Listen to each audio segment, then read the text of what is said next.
The Match Ball. Hello, welcome to the show. It's brought to you in association with Levi Solicitors, who will do you a 10% discount on your legal fees. levisolicitors.co.uk/the square ball for that. Michael, do a quick sell if you could. What do you want to know? About the wills, the probate, the conveyancing, about the range of services for your business? There's no heart in this tonight, is there? About the lasting powers of attorney? No, we just not. Don't have it tonight, do we? No, probably not. It's a joyless sell for legal services, but we do genuinely love Levi Solicitors for their support. levisolicitors.co.uk/the square ball to take advantage of the discount, and we will analyse Leeds at Rotherham 1-1. Very disappointing, that, wasn't it? And it looked like it was starting off as one of those typical we take control, we have all the possession type games, and then it gets to half time, they score, and it just never quite materialises, does it? Although we did have the chances, we thought we'd bagged it late on. But should we start actually at that offside? Because it was offside, wasn't it? Just fractionally. Seemed that way. Bit frustrating. Not a great deal. That second half just seemed to happen. And like, I never really made any notes. But then at the same time, it was like, when it just seemed to have got to 80 minutes somehow. It was like, oh, we really need to get a move on if we're going to score here. I think it might not happen. Yeah, I felt like until we made the subs, nothing really had happened in that half, had it? Well, I said to you, didn't I? Like, it got to 65 minutes. How's this got to 65 minutes? Obviously, they nearly scored. That did happen. Yeah. To be fair, when it was Ampadu, wasn't it? Tried to head it back, and then they got in, and Cooper got back to clear it. So it could have been worse, I suppose. But it just felt like the first half just felt like a game we were in control of, and we're probably going to end up winning 2 or 3-0. They just scored, didn't they? After we got that first one after 6 minutes, you thought, yeah, this is probably on. Like Donkey Kong, and it wasn't, was it? And it felt like the chances kept coming sort of regularly enough that even though we were missing them, it was like, well, we'll get one eventually. I guess it was kind of, that Plymouth game, we were pretty wasteful and did some daft stuff in the second half. The momentum kind of died. But I felt like during that game, it was like, well, yeah, you can do this when you're 2-0 up. Whereas today, we just forgot to score that second goal, and then that's what happens. It bites you in the arse, doesn't it? Yeah, that's what it feels like, doesn't it? Like it's funny, you see these games and we either win and we're happy, or we get frustrated and we're not. That seems to be the way of things now. We're rarely shocked, are we? No. I suppose I'm a bit shocked that we weren't able to impose ourselves on that a bit more, because at points we looked obviously quite a lot better than them, and there were bits in the first half they just kept kicking it out of play. It felt like Kamara was having quite a nice time. He kept doing little turns and pivots and getting space, and it just felt like we were counter-attacking. So even though they would occasionally push forward, more often than not, it seemed that it would turn into a chance for us as opposed to them, because we'd break and something would half open up. But when it did, we failed to capitalise. And then when they did score, it was scrappy, wasn't it? It felt like there were several opportunities to stop that goal, but I marked down at least 3. And it wasn't that we missed tackles necessarily, we just didn't put them in. Yeah, it felt like we didn't really make them work very hard or particularly do anything amazing to create a goal. It was kind of the one piece of sloppy play, though, wasn't it? Where was it Somerville that lost it in midfield, and then from that, it was kind of like everyone made half a mistake almost. I think like Rodon ended up tackling Archie Gray, didn't it? But it was just, I think there'd only been 1 minute added on, and I think that was pretty much right at the end of that minute. And it's like if you'd have just held on 20 seconds longer, rather than have to spend half time like thinking, oh shit, we're still gonna have to like do something in the second half, and there will be those spaces that open up, which like Perot seems to be kind of having a lot of fun on the break. But if we'd have only just held out 20 seconds longer, Rotherham would have had to keep doing that, whereas they could just kind of sit back, I guess, a little bit. Yeah, tactically it was. It's been noticed that there was a sort of a low block and a lot of pressing as well, which don't normally get married up. Well, they didn't press us when we had it in our own half, did they? They were kind of well controlled, I thought, with where they pressed us. But I wonder if the defence. I mean, we looked at the defence before the game. We were like, oh dear, that does look a bit imperfect, should we say? There's only really Rodon who's a first choice defender there, isn't there? Yeah. And the whole left side is, well, you can say it's new, or you can say it's not new. It's new to those players playing in this style in this league. And Firpo's not started a game for ages. Cooper's been in and out injured for a couple of years, so there's no momentum there at all in terms of form or playing together. And I think that probably didn't help us. It just drops you that few percent, doesn't it? Where you're not quite as good or quite as incisive. And you see it, for example, like with the link-up play late on, and you could probably fold Bamford into this as well. I know he's a source of frustration for a lot of people. Just not quite making the right decisions at the right moments. Just where the link-up, like the one that bounced off him at the edge of the area, where other players, it seems like we do this thing where we go for a little interchange of passes around the D and try and just get a little 1-2 going in there. And I think he just sort of bounced off him, and it just that few percent less than you need. I think as well, when we were passing it around our own half an awful lot, I think probably if you have Byram or Strauch there, one of them is taking responsibility and going, right, I'm going to drive forward with it, whereas it feels more like Cooper and Firpo are not particularly wanting to do that, maybe for a fear of making mistakes or playing within themselves a bit.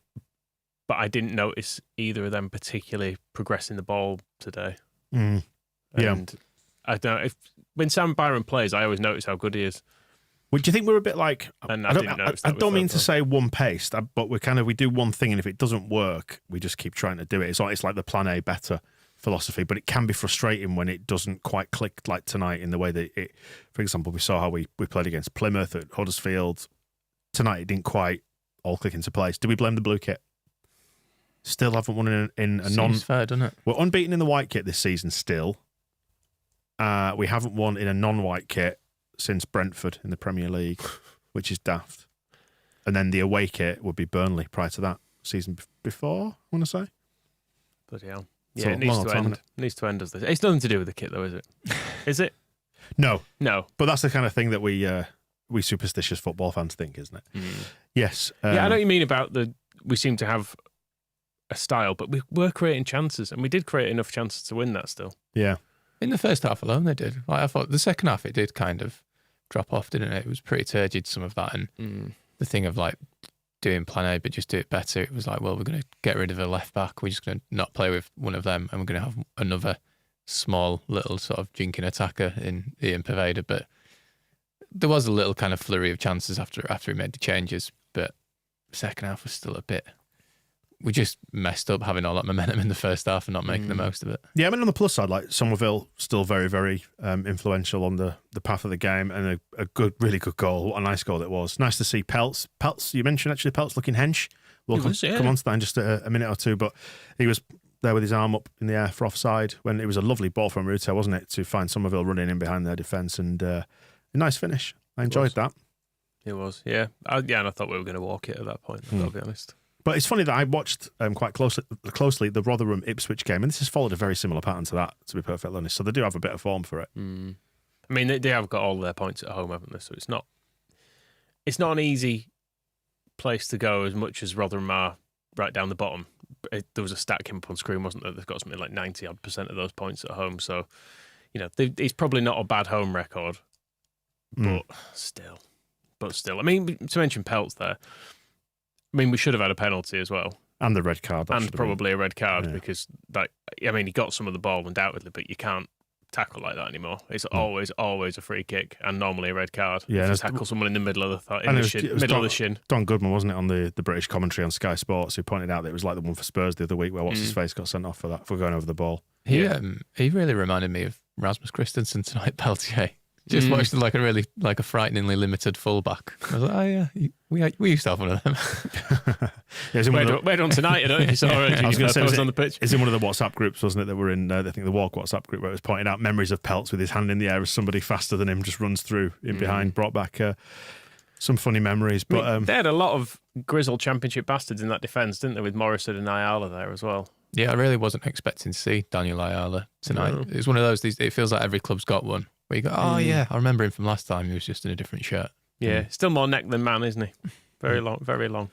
Yeah, the Firpo Cooper defence, which you mentioned before, it does feel like we're in that post-promotion team era now, where these players are kind of all being phased out, and Junior's never been phased in really, has he? But when you see that left side of your defence compared to what we've had, it does not. It worries you at this level, but you do fear that you might not quite get the. It's perfectly adequate as a second choice Championship defence, isn't it? Which is what it is. So that's the thing. It's not our first choice, and when they do come in, it's not a disaster, but it probably it undoubtedly takes something out of us, both defensively and offensively. Yeah, I thought they did fine tonight, to be fair. I actually thought second half it was kind of some of the more regular players that didn't necessarily let us down, but weren't as sharp as they have been recently. Like I think Rodon, that second half, he went a bit weird a few times. And I noticed towards the end, just Archie Gray passed him the ball, and it was Archie was kind of bollocking Rodon. He was like, just be a bit more alert, like wake up. I thought again, like maybe could have been a bit better in midfield. I thought it was a shame Kamara went off because I thought he was. I suppose you didn't really see him. He much had second faded, half. hadn't he? In the second half. The the first half, international I thought he was break, really good. International break and all that, wasn't it? So. Yeah, and I think you maybe saw a bit of that with Rodon and Ampadu, and Dan James was a little bit Dan Jamesy at times. He had a good chance in the first half, which he just didn't show that composure. It was the one in 26 after 26 minutes, wasn't it? The thing is, we've been in total control up to that point. There were a few. Sort of a second half, third chance of the game, and then it just it flipped over to them a little bit. They had a bit of pressure, but without ever causing any huge headaches in defence for us. There were quite a few half chances we missed. There was all from similar-ish positions, actually. There was the James one that he blasted over, the Nonto one in the second half, which went over, and then there was the Kamara one, which he put side netting, and they were all a similar sort of area of the pitch. There was the Perot header early on, which was a little bit behind him, but Somerville, there was a good save from him. Like Somerville's control, actually, watching that chance back was really good to get the ball in front of him. But it was a decent save, I guess. And I guess the other way, Melier made a good save as well in the second half of his feet. When Cooper, his hamstring fell off. Failed him, and he was subbed about 30 seconds after, wasn't he? Question for you then in the comments, YouTubers live streaming this for TSB Plus members. Do you think Farker will be raging at them for that? Seemed very casual, a lot of flicks, not much precision. So, Samuel was asking that question. What do you think? He probably should be, because it's a winnable game. Right. But yeah, I don't know, he's raging too much. I suppose you could look at it and say, well, on another day we'd win that. The other side to this as well, as David points out, in response to some of the people just picking up on Ruta being not very influential or involved tonight, carrying a bit of a knock because he was a doubt, as we know. He's come off the back of international travel, and that a whole different experience for him through this break. So maybe just all these things conspired to not quite have us up to snuff. I suppose because the game otherwise did. I was writing down the stuff in the first half. We had the home crowd booing after 35 minutes because we were forcing them backwards that much. So it did have the potential at that point to go very much in our favour in a way that we recognise. It's just that sometimes it just gets away from you, doesn't it? Yeah, and the goal at the end as well. I know it was offside, but the offside was almost didn't play a role in the goal, did it? So it's not fair, and it should have counted. Is what I'm saying. And the Strauch header as well, which was that a few minutes before. I should have done better there. Yeah, there was. I looked the XG then we had 1.84. They had 0.75. So we should have won it by more or less every measure. But I mean, Phil's some full-time summary on this. He tweeted at full-time saying, "Don't think Leeds really can argue with that." Sorry, beg your pardon. Don't think Leeds can really argue with that. Had Rotherham where they wanted them, let them back into it, and never found the same level of control again. I think that's a pretty fair assessment. We'll chat to Phil on Monday as well about that. But that is a pretty spot-on roundup of it, I think. We still had the chances to win it, in a tweet, even though I don't think we played well. Yeah, I'm similar to you, Rob. Actually, my note-taking fell right off in the second half. It just kind of passed us by, didn't it? Well, what do you think of the tactical changes then? Because we did the similar sort of thing to what we did at Norwich on 70 minutes when he rolled the dice, 20 minutes to go. It was Firpo, Kamara and Ruta all come off. It was Nonto, Bamford and Poveda who all come on, which is all a very attacking set of subs. I was glad he did it because it needed to change, and I don't think across the season you'll suffer for losing 1 in 4 of these games. I think it's worth trying to win them rather than just saying, if you're playing teams down the bottom, just try and win. Yeah. And I thought Nonto was actually quite good today because he's not looked on it, has he? But he scored a few times for Italy through the week. You wonder whether he's brought that back with him, and he's kind of feeling a bit brighter than he was before. Yeah, it felt like he had more of an impact than he's been having recently, which was good. Yeah, it still kind of feels weird that Ian Poveda is kind of I feel like we've got quite a strong squad with lots of depth now, but it does feel strange that Ian Poveda is kind of still on the periphery here, I think. I think he's kind of he's an agent of chaos, though, isn't he? Poveda, you can chuck him on, and I don't know where you thought exactly he was playing, but he seems to just almost have a free role from what I could tell, just running around trying to find pockets of space in between the attack and the midfield. He seems to be drifting over to the right more than anything, along with him and Nonto were combining over on that side, but I thought he did pretty well. He does a lot of that thing where he goes one way and then he checks back and creates little bits of space for himself. I thought he did. But he does quite well right. in holding it up and allowing other people to come into the game around him, because he'll go find a pocket of space or give an out ball for another player like Nonto on the right, and he'll just sit there and let things unfold in front of him. I thought at that stage of the game, again. that bit of it was working all right. I thought he was doing all right. Nonto was doing all right. But the Bamford and Pirot bit, they didn't really get involved, did they? No. In the late stages, I'm trying to think. I don't recall anything that Pirot did in the second half. He had a few shots, didn't he? There was one that he cut in the keeper. Yeah, it wasn't great. And Bamford was offside a couple of times, miscontrolled it a couple of times. That touch was amazing when he was offside. Yeah, I mean, the still of the Peltier challenge on Dan James. I mean, everything looks worse as a still and super slow-mo, because it's one of the bad things about VAR, I would argue. But it doesn't look good from here when the ball is off to the other side and he's gone right over. He's gone right, not even right over the ball. He's got right round the ball and caught him about 6 inches up his leg. I said it was a penalty when it happened. So well done you. Because I've seen Lee Peltier play football before. I was going to say, yeah. Speaking from a position of experience. I know the exact sort of stuff he's going to do. So, yeah, that should have been a penalty. I mean, the other side to this is the offside goal should count, even though it was offside. It was offside, but it's not fair. Yeah, exactly. But I mean, stuff like this, I still don't want VAR. No, God, no. No, I'd rather they missed it and we felt a bit of injustice about that. We'd have missed the pen anyway. Yeah, it's fine. We haven't got the comments coming through yet. I'm just sort of waiting for them dripping through from the press conference. What do you think Farke makes of that? We said, do you think it'll be? It was a tough place to come. I always said it was going to be that kind of thing. Probably. We saw a bit pre-game, didn't he? And he was saying how they'll be. Did he say something about they'll play with a knife in their teeth? I'm sure you tell me. I'm sure he said something like that. That's a big sexy pirate move, is that, isn't it? It's like swinging down a rope off a galleon with a knife in your teeth, a cutlass or whatever. Yeah. To go get involved in. Cutlass would be too big, wouldn't it? No. Anyway, it depends how strong Pascal's teeth are. I reckon. I like it either way. Well, whatever teeth Somerville's had done, I reckon he could take a sword in his teeth. They look like good gnashers, don't they? They do. What the hell were we talking about? VAR. Yeah. Let's not have it still. It's still better to just be on the end of mistakes, isn't it? There's nothing to disallow about their goal, was there? That's a shame. I was trying to take that off them as well. Well, here's the thought. Before the comments come in then, what do you reckon in terms of like a hero for this one, a man of the match? I really liked Kamara in that first half. I was thinking in that first half, he's starting to remind me a bit of Click. Just how everything, like every pass he does is kind of 10 yards. He doesn't go beyond that, but he's just very busy, and a lot of his game he just spends running around to make space for either himself or other people. And, I thought he's that kind of Click presence in midfield where he can go unnoticed, but he's pretty effective at times as well. He does the Click thing as well of other people move around him and he stops with the ball for a second, just creates a little bit of space for himself. And he was involved in the goal, actually, wasn't he? It was him he waited for ages with the ball, didn't he? Then he passed it to Rutter, who put it through. Or was it Rutter to Kamara? No, it was Kamara to Rutter, wasn't put it? it through. I enjoyed Kamara's little drag backs and stuff on the edge of our area. That was fun. We were all going, I'm glad you got the presence of mind to do that. Oh, dear me. It's a bit of a frustrating one at the start of the weekend, isn't it? I said with Phil when we previewed this that you can cause a problem for the other teams that are around us in the table and enjoy the rest of the weekend knowing that the rest of it's out of your control. But now it feels like we've because we've been a bit below par, we've given them an opportunity to cause us more of a problem. Could we? Yeah, Southampton were a point behind us, weren't they?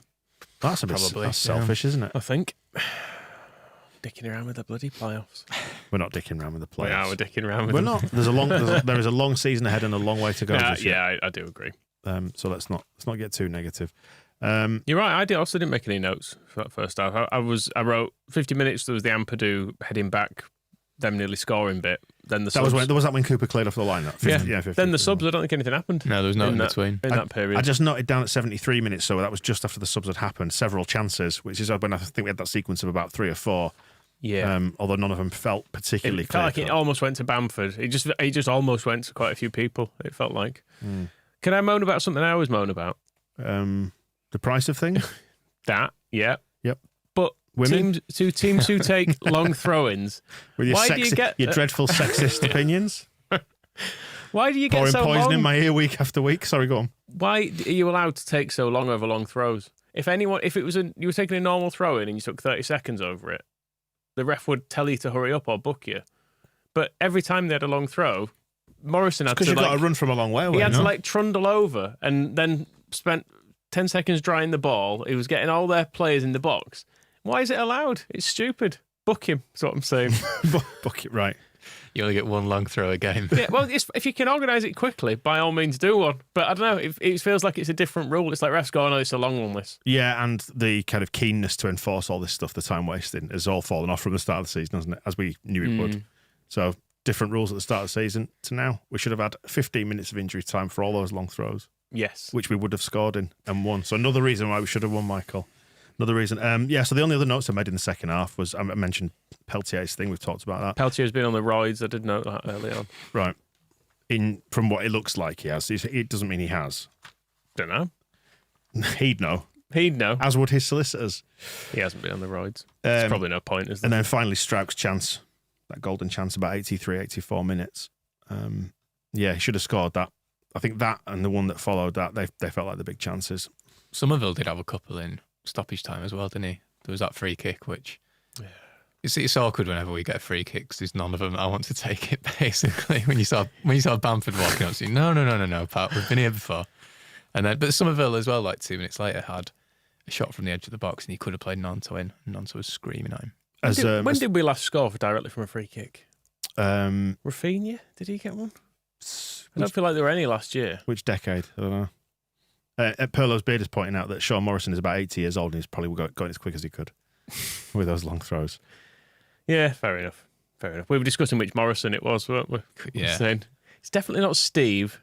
It's definitely not Clinton. But as you said, Rob, like Morrison is just it's a championship surname. There could be dozens of them, if not hundreds. Then I was confusing him with Patterson at one point. I was like, I think they just both played for Cardiff.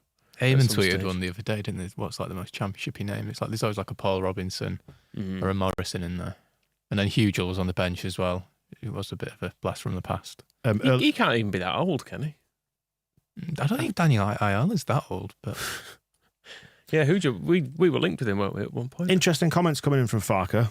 We now actually have something to talk about. Now we've run out of game incidents. Farker saying that we enjoyed the dominance too much, which is maybe we got a little bit cocky and a bit showy off. As was mentioned earlier on, one of the commenters there saying maybe we were with a few too many like showboaty flicks and things like that, not being ruthless. And he is pointing out that we've got quite a young team as well, the classic David O'Learyism. Yeah, only babies. There's probably only Archie Gray who's a baby there. The others are sort of early 20s. But it's true, like most of the senior players that are in the squad are the ones that are kind of on the way out. The old, like the legacy players. There's experience though. Like Ampadu and Kamara have got hundreds of games between them, and I don't know. I don't feel we can blame that. No, I don't think it's a case of blaming him. Just observing that maybe like younger players who haven't got the experience of certain things might not have the nous to make wiser decisions at times. You know, like you see people taking shots late on. Imagine that was Bamford who did that, didn't he? When he pumped it from 25 yards out, which a goal he's never scored. I think even Don Goodman stopped clock and all that was saying, when do you score those? 1 in 100, 2 in 100? Don Goodman was good, isn't he? In the first half, he went, if Leeds get a second here, it's going to be even more difficult for Rotherham. It's when he was saying Rotherham are doing great when they'd already conceded and we'd already had another big chance after 5 minutes. It's gone exactly to plan as this. Dear me. Still no massive flood of comments, but I am sort of watching Twitter to see what is being said. Any villains for the show later in the week that spring to mind? Pelts. Yeah, I was going to say Peltier. Just for reminding me of those seasons. Spoiler alert then. Never emails anymore either. Yeah, you remember the club emails? They were good. Yeah. Do you think he was always begging you to buy tickets, wasn't he? That's pretty much all Pelts ever used to send. It's like there's still 24,000 tickets available for Tuesday's visit of Blackburn. If anyone fancies it, no, we'll probably be behind after 7 minutes or whatever. But come along, might be fun. Probably won't be. I don't know, the villains. No. Pelts. Just Pelts, Ayala and Morrison. Yeah, memories of bad times before at this level. Because I do still feel like we are only temporary visitors here, which I know is dreadfully arrogant, but we've got to treat it like that. Let's get out of here. Yeah, there are times this league's fun. It wasn't one of them, was it? No, and it can't be like that. We can't win every single game, as even Leicester have proved recently that you will drop points. Well, they're spent. They're done. Bald fraud found out all that. So yeah. Well, yeah, no great stream of comments coming out of the presser just yet. So I suppose we'll wrap it up. Just go to bed, I suppose. Yeah, it's late. Yeah, this time on a weekend. No spring chicken, are you, Michael? What else are you doing? Nothing. Just going on. Is that energy drink worn off? You do need to mention, actually. Tell them about your electric blanket. Got an electric blanket. That's the beginning and end of it. It's got it on a smart plug, Rob. Oh, that's a surprise. So it turns all the heating off in his house. Half an hour before bed, boom. Turns all the heating off in the house. Kids are shivering. Yeah, they're in bed. I think it does allow them a duvet now. They're not allowed those. So he's got a special little electric blanket. Got the heating on where I sit in an evening, the office bit. Take myself into there. Yeah. Sit there with my heated slipper on. Electric blanket on a smart plug. Get yourself upstairs. Lovely. Right then. I better put it on now, actually. Be home in half an hour. We'll talk about Farke's comments then with Phil on Monday, where we do a bit more reaction to Rotherham. We'll catch you soon. The Match Ball.